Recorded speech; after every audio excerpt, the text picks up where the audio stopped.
ನೋಡಿ, ನೀಟ್ ಪರೀಕ್ಷೆ ಅಕ್ರಮ ಸಂಬಂಧದ ಕುರಿತು ಈಗ 5 ಜನಕ್ಕೆ ಬಂಧನವಾಗಿದೆ.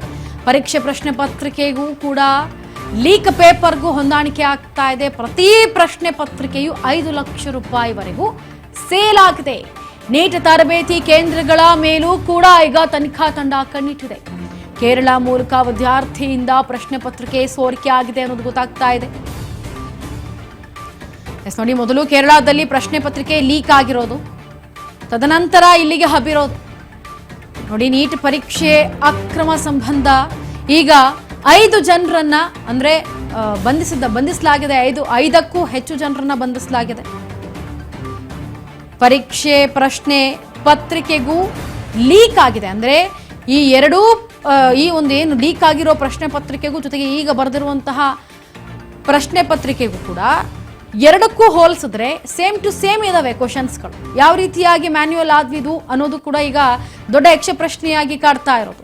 ಹಾಗೆ ಪೇಪರ್ಗೂ ಹೊಂದಾಣಿಕೆ ಆಗ್ತಾ ಇರೋದ್ರಿಂದ ಈ ಒಂದು ಪ್ರತಿ ಪ್ರಶ್ನೆ ಪತ್ರಿಕೆಯು ಕೂಡ 5 ಲಕ್ಷ ರೂಪಾಯಿಗೆ ಸೇಲ್ ಆಗಿದೆ ಅನ್ನೋವರೆಗೂ ಕೂಡ ಮಾಹಿತಿ ಈಗ ಲಭ್ಯವಾಗಿರೋದು.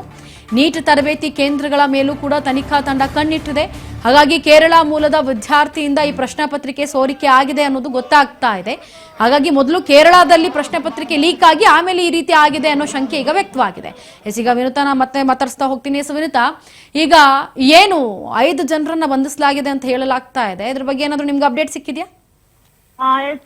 ಈಗಾಗಲೇ ನೀಟ್ ಅಕ್ರಮದ ಸಂಬಂಧಪಟ್ಟಂತೆ ಕೇರಳದ ಲಿಂಕ್ ಇರುವಂತದ್ದು ಇದೀಗ ಬಯಲಿಗೆ ಬಂದಿರುವಂತದ್ದು. 5 ಲಕ್ಷಕ್ಕೆ ಇದೀಗ ಪ್ರಶ್ನೆ ಪತ್ರಿಕೆ ಮಾರಾಟ ಮಾಡ್ತಿದ್ದಂತಹ 5ರನ್ನ ಬಂಧನವನ್ನ ಮಾಡಲಾಗಿರುವಂತದ್ದು. 2026-27ನೇ ಸಾಲಿನ ನೀಟ್ ಮತ್ತೆ UG ಪರೀಕ್ಷಾ ಅಕ್ರಮದ ತನಿಖೆ ಇದೀಗ ತೀವ್ರಗೊಂಡಿದ್ದು, ಪ್ರಕರಣಕ್ಕೆ ಸಂಬಂಧಪಟ್ಟಂತೆ 5 ಜನರನ್ನ ಇದೀಗ ಪೊಲೀಸರು ಬಂಧಿಸಿರುವುದು.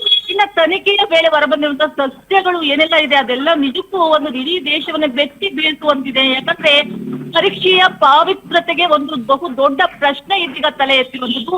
ಒಂದು ಪ್ರಶ್ನಾ ಪತ್ರಿಕೆ 5 ಲಕ್ಷಕ್ಕೆ ಮಾರಾಟವಾಗಿದೆ ಅನ್ನುವಂಥದ್ದು.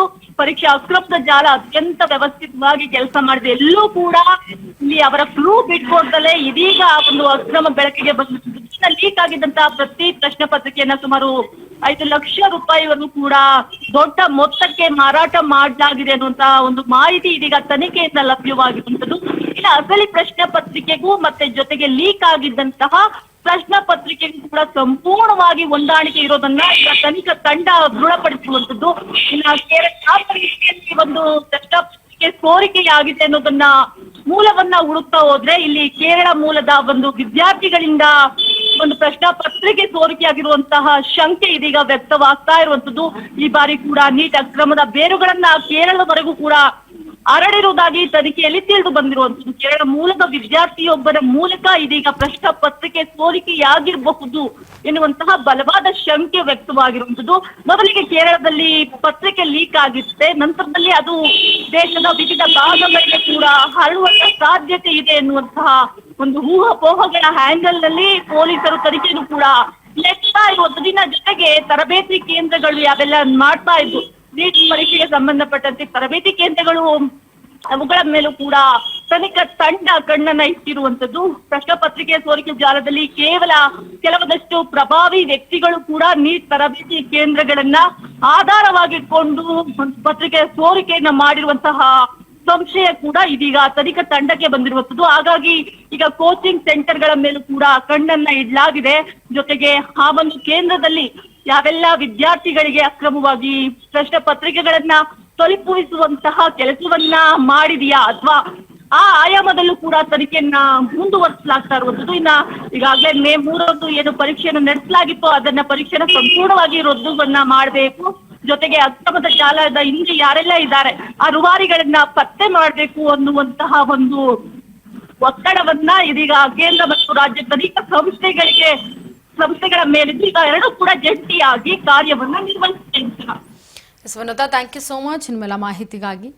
ನೋಡಿ, ನೀಟ್ ತರಬೇತಿ ಕೇಂದ್ರಗಳ ಮೇಲೆ ಕೂಡ ಈಗ ತನಿಖೆ ಮಾಡೋದಕ್ಕೆ ಕಣ್ಣಿಟ್ಟಿದೆ ಅಂತಂದ್ರೆ ನಿಜಕ್ಕೂ ಅದು ಒಂದು ಈಗ ನೀಟ್ ಅಂದರೆ ಹೇಳೋದಕ್ಕಾಗೋದಿಲ್ಲ. ಅಲ್ಲೇ ಸೋರಿಕೆ ಆಗಿದೆ, ಇವರೇ ಮಾಡಿದ್ದಾರೆ ಅಂತ ಹೇಳೋಕ್ಕಾಗಲ್ಲ. ಹೇಗೆ ಸೋರಿಕೆ ಆಯಿತು, ಅದು ಕೂಡ ಕೇರಳದಲ್ಲಿ ಸೋರಿಕೆ ಆಗಿರೋದು. ಈಗ ಈ ರೀತಿಯಾಗಿ ಹರಡು ಹೋಗಿದೆ. ಅದು ಅಂದರೆ ಒಂದು ಪೇಪರ್ಗೆ ಇದಕ್ಕೆ 5 ಲಕ್ಷ ಅಂತಂದರೆ ನೀವೇ ಯೋಚನೆ ಮಾಡಿ ಎಷ್ಟರ ಮಟ್ಟಿಗೆ ದಂಧೆಯನ್ನು ಶುರು